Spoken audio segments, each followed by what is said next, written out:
In the Adult Weight Management Center, individuals come to us wanting to make healthy changes for themselves, and sometimes they'll find that they want the rest of their family to join them in making those healthy changes.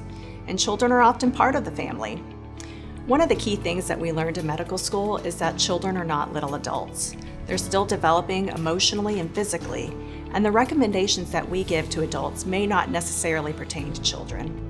Families who share a meal together 3 to 4 times a week are more likely to have healthy eating behaviors, such as eating more healthy foods and less unhealthy foods.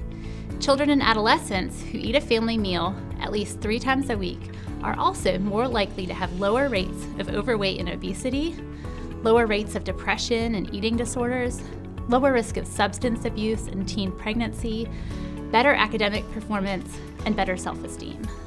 However, family meals can often be very challenging, especially if one or more of the children in the family is a picky eater.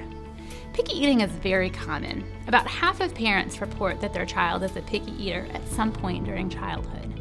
Picky eating is a normal developmental phase. As a feature of normal childhood development, children experience a reduction in appetite between 2 and 8 years old.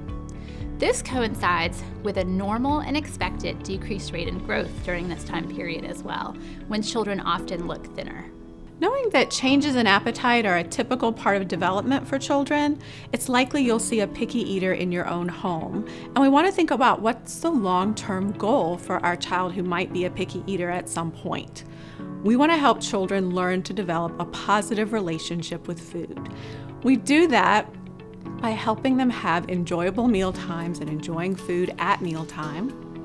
We also want them to learn to eat the amount that's right for them at each particular time they eat, and to behave well at mealtime. A lot of times parents will try to introduce their new way of eating to the rest of the family. They want to share their newfound enthusiasm for eating more healthfully with the rest of the family. This oftentimes can be met with active or passive resistance or skepticism. Each family has its own set of dynamics that are shaped by the different personalities within the family, as well as different social and cultural norms and expectations. All of these factors play a role into whether and how these changes the parent is proposing is adopted by the rest of the family. And that, in turn, can really affect how supported or unsupported the person who's trying to make those changes feels.